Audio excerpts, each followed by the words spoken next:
a number of issues, amongst them the question of the independence of the judiciary. And at this juncture, I wish to welcome the Honorable Chair of the Commission, the Honorable Justice Martha Koome, the Chief Justice of the Republic of Kenya and President of the Supreme Court, to issue the statement on behalf of the Judicial Service Commission. Welcome, Honorable Chief Justice. Thank you very much, Honorable Pondemo, our Acting Chief Registrar of the Judiciary. A very good afternoon, distinguished members of the fourth estate, and welcome to this press conference. Apologies, we have not completely set up our offices to be able to accommodate you there. This is where JSC is housed. So I'll read this statement on behalf of the Commission. And we have titled it, Opening Here Statement by the Judicial Service Commission, 15th January 2024. As the Judicial Service Commission commences official business for the year 2024, we would like to assure Kenyans that the Commission is fully seized of its constitutional mandate, especially the responsibility to assure independence, accountability, and transparency in the judicial service. JSC, as you all know, has been in existence since 1963. Before the Constitution of Kenya 2010, all JSC members were presidential appointees. The Constitution expanded the membership via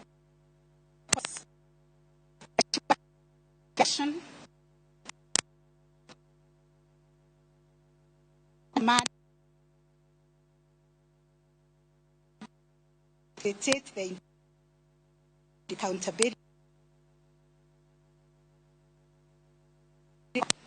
including the judges, magistrates, and tribunals, and is completely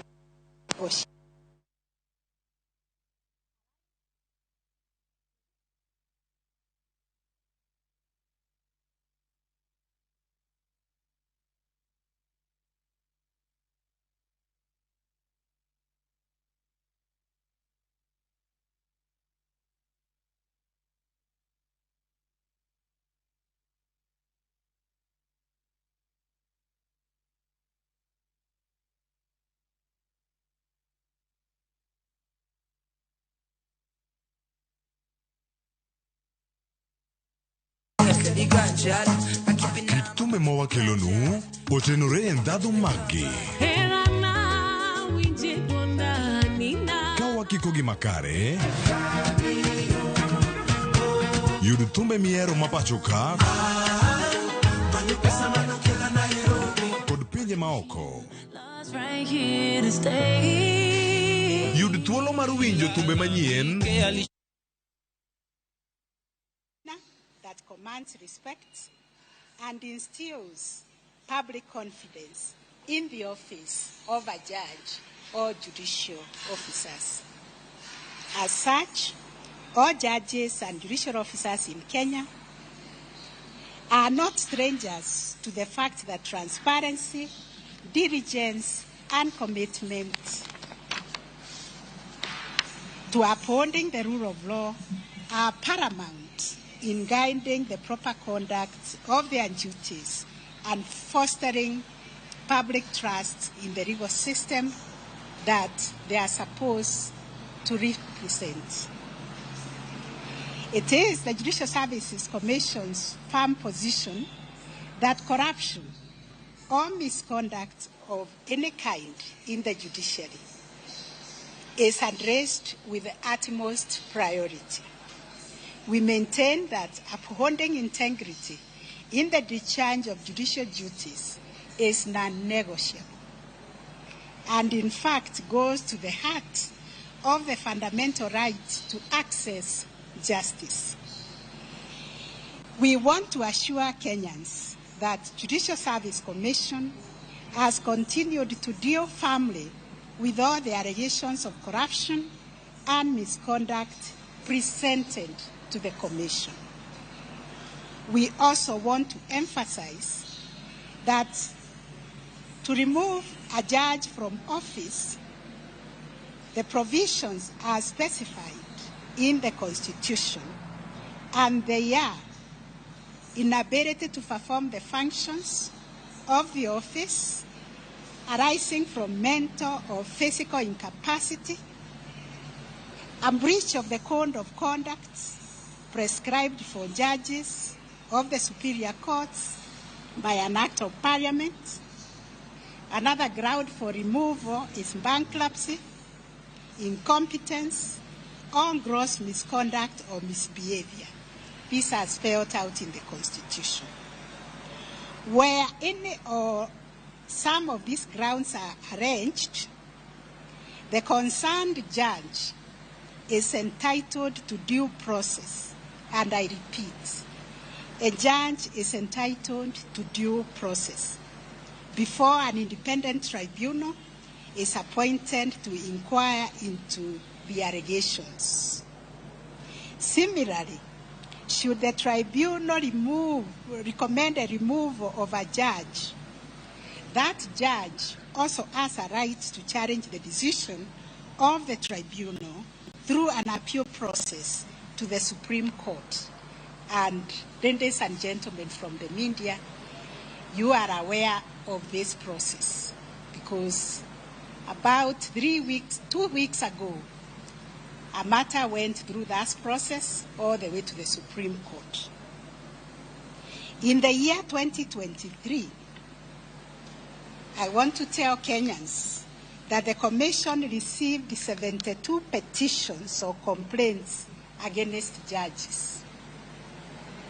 13 of those complaints were dismissed by the Commission because they were touching on the merits of decisions which should be redressed by way of an appeal. This Commission is not an appeal court. It cannot go into the merit of the decision to find out whether the judge was wrong or right in arriving at a certain decision. 6 judges were asked to respond to the petitions, out of which 4 petitions were admitted for hearing. And the hearing is going on. 49 of these petitions are undergoing preliminary evaluation by the Commission because the exercise involves the Commission calling for the files, calling for the parties to hear from them before making a decision one way or the other. So 49 are undergoing that process. It is also important to remind ourselves and the members of public that 3 judges left the judiciary in the year 2023. 1 judge opted to exit the service through early retirement instead of facing the tribunal. 2 judges were subjected to the tribunal process established by the Constitution, and they have since been removed from the judicial service. In the last 2 financial years, the Commission also considered 85 disciplinary cases against judicial officers and staff. 2 judicial officers were dismissed from service, while 5, owing to the evidence provided and through a thorough consideration by the Commission, were absolved and reinstated back to the service. 2 cases against judicial officers are pending determination by the Commission. The Commission has also dismissed 71 judicial staff from the service, while 5 were reinstated. The nature of disciplinary cases that the Commission has handled include soliciting for bribes or corruption, financial malpractice, absence from duty, acting without jurisdiction, desertion or absconding from duty, forgery of academic certificates, dereliction of duty, negligence in handling court exhibits, disappearance of court files, substance abuse. As a matter of fact, we have had 4 judicial officers dismissed because of substance abuse, intoxication, and other reasons that have been given to the officers. Information detailing the petition and complaints handled by the Commission is captured in the Judicial Service Commission's annual report, which is always submitted to the President and to the Parliament. The same report is also transmitted to the public by way of the State of the Judiciary and Administration of Justice annual report, which we rendered to the nation in November. And the same way that report is transmitted to the President, it is also transmitted to the Parliament, and we are obligated to publish it in the Kenyan Gazette, which we did. It is also available in the judiciary website and also the JSC website. In addition, we want to assure the public that the Commission is committed to providing regular updates on the cases presented before it for investigation and action, so that the members of public are kept abreast with what is going on at the Judicial Service Commission, the nature of cases we are handling, and the outcome of those cases. The Judiciary and the Commission, on account of our dedication to accountability, we have also put in place the following measures to enhance transparency and entrench integrity in the judiciary. 1, we have embarked on empowering the public to know what is going on in the judiciary, which we do through the court users committees, and also by holding the public to account. The JSC has developed the Code of Conduct for judges, judicial officers, and staff.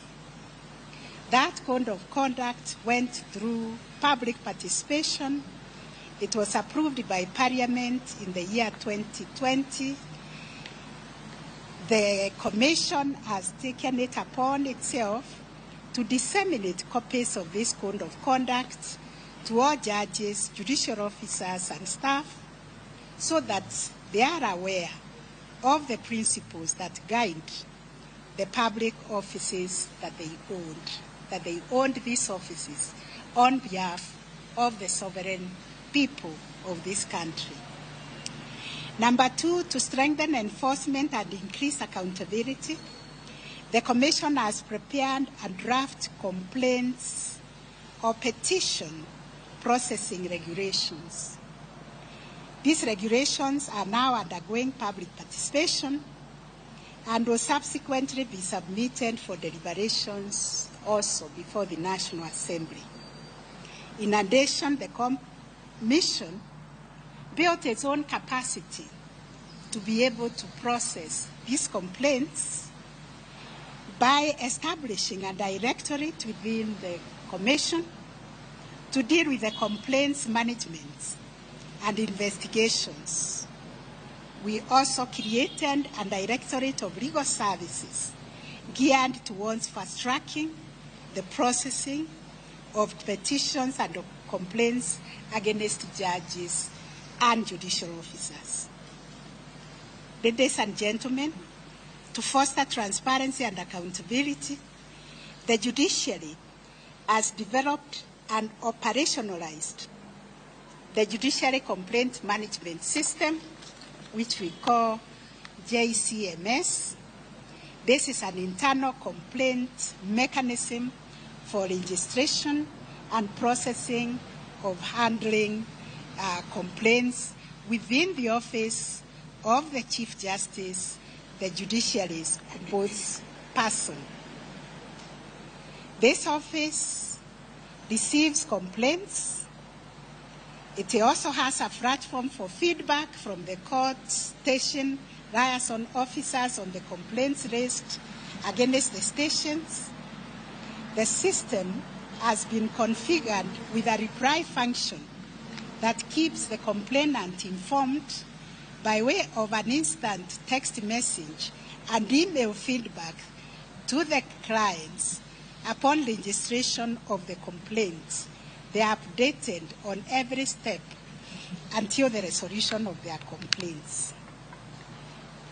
In the realm of finance, the judiciary developed the Judiciary Finance Management System. This system has promoted transparency and accountability in our financial management. The judiciary regularly conducts customer satisfaction surveys and annual performance on judges, judicial officers, and staff. As a matter of fact, we have a form that we sign every day to say, what have we done? If you are a judge, how many cases have you had? How many witnesses? How many rulings or judgments? And that information is collated every week, every month, and at the end of the year. It's called DCRT. Indeed, the private sector and civil society organizations have in the recent past recognized certain judges, magistrates, and judicial officers for their exemplary performance in the administration of justice, and they have been feted and awarded. Similarly, most court operations are automated, leading to enhanced accuracy and consistency, thus ensuring that justice is administered impartially. Additionally, the Judiciary Case Tracking System, what we call CTS, has enhanced accountability throughout the legal proceedings. Further, the judiciary has adopted a proactive approach and developed and operationalized manuals, practice directions, and guidelines to guide the day-to-day operations of all the courts. Today in the media I saw, it is reported, even the guidelines by the Supreme Court on virtual hearing is also published. The judiciary also invited the Ethics and Anti-Corruption Commission to look into our systems and assess the registries and all the administrative procedures to flag out areas that are susceptible to abuse for corrupt purposes. And I want to tell Kenyans, this is the first time that an arm of government has invited the anti-graft body to look through their systems and see how they can be strengthened to respond to the issues of corruption. It is regrettable that the leadership of the executive and also the legislature in the recent public declarations have threatened not to obey court orders because of corruption. These threats and declarations are extremely serious and a monumental assault to the Constitution. It is also an assault to the rule of law and the very stability of the nation, and can lead to chaos and anarchy in our motherland. The declaration that they will no longer obey court orders and the subsequent actual defiance of the orders granted by the courts are untenable and amount to contempt of court. And if this course is allowed to continue unabated, we are on the precipice of a constitutional crisis that can lead to untold civil strife. The judiciary and the Judicial Service Commission cannot countenance this and will not be part of it. It is not lost to the Commission that the robes that we wear as judges and judicial officers magnify the conduct. We are supposed to stand out, meaning judges and judicial officers must be held to the higher ethical standards if they are to keep the trust and confidence of the people that we serve. The code of conduct, which was formulated from the provisions of Article 168, 1B of the Constitution, obligates judges to preserve the integrity of the judiciary and to avoid even the appearance of impropriety. Thus, the decisions of a judge or a judicial officer made in the course of the discharge of judicial function cannot be questioned except through review or through an appeal. And a judge is not liable in an action or suit in respect of anything done or meant to be done in good faith in the lawful performance of a judicial function. Our democracy is pegged on the strength of the checks and balances in our governance structure. The independence of the judiciary from a fused executive through parliamentary coalition is more important than ever before. We therefore urge Kenyans not to lose sight of our history, very painful history, and what lies ahead.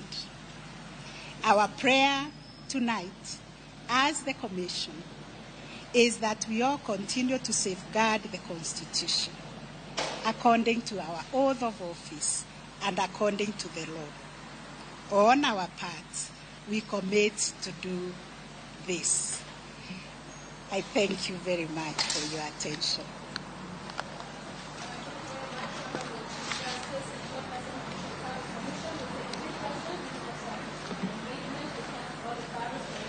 Yes, happen.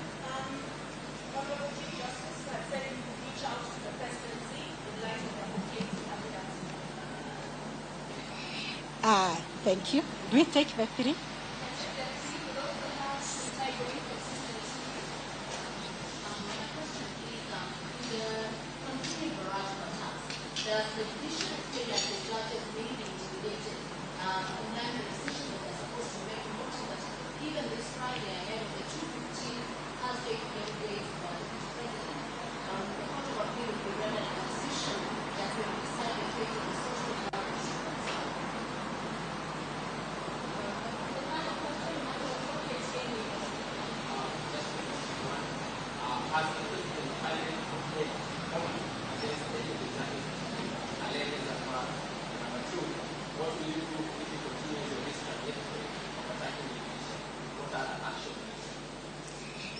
Thank you very much for those questions. The first one was? Okay, whether we have reached out to the President. We have written requesting for an appointment with His Excellency the President so that we as the Commission can have a dialogue to discuss and find out what is the real issue. He might have received reports because we have the various machineries and agencies that are charged with the responsibility of collecting information. And we would like to engage him so that he can give us that information. Because we all have a responsibility of solving our problems in this country. We all recognize corruption is endemic, it is a problem, it is unacceptable, it is condemned, it is actually a criminal offense. So if there are cases involving people in the judiciary, judges, judicial officers, or judiciary staff of corruption, then that is why the JSC was established, to deal with those disciplinary matters. So we will be asking His Excellency to submit that report so that we can deal with it, because you recognize under the Constitution 2010, the Fair Administration Action Act, you have always to give a hearing to the other side. Even murder cases, when people are accused of murder, we don't condemn them and sentence them and convict them, we hear them. So even judges are human beings who deserve to be given an opportunity to be heard. And judges get hurt, especially when their names are dragged in public and they are condemned as corrupt, and there is no evidence that has been presented to them to respond. So we'll be looking out for that dialogue. We have written, and I believe His Excellency is going to give us an appointment, and we are ready to go anytime we are called, so that we can have that dialogue. We stand for dialogue, collaboration, and cooperation, because like somebody was describing, the government is a three-legged stool. We are also part of the government, and we are concerned that there are issues that are hurting the executive and the government, and we are also part of that government. So we need to know them so that we deal with them. The next question is whether we are intimidated by the barrage of attacks. I think I stated that in my first statement when it happened. I said when judges are attacked publicly and they are hearing a matter, live matters, they feel intimidated. They feel harassed. They feel like they are being ordered to rule in a certain way. Actually, they get embarrassed. Because if you rule this way, they will say it's because you are told off.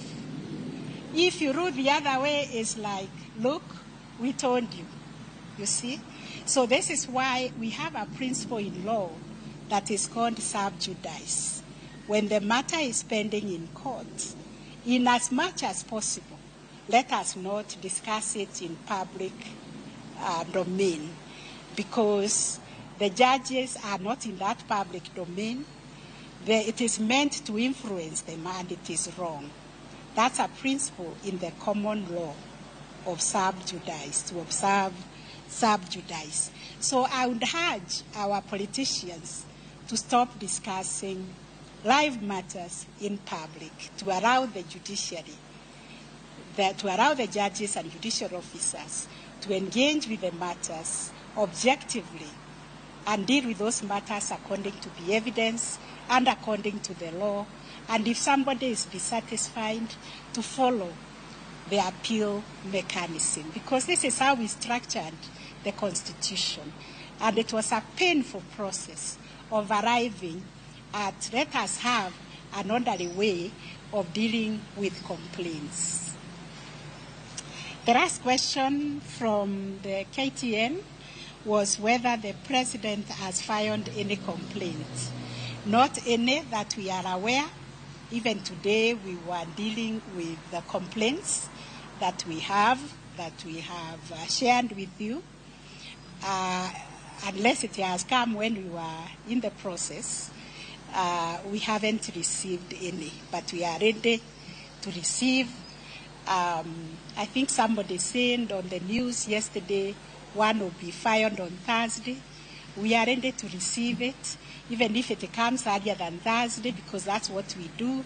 Our offices are open to receive. Even after hours, you can file online, and we will receive it the next day. So thank you very much for your time, and God bless you.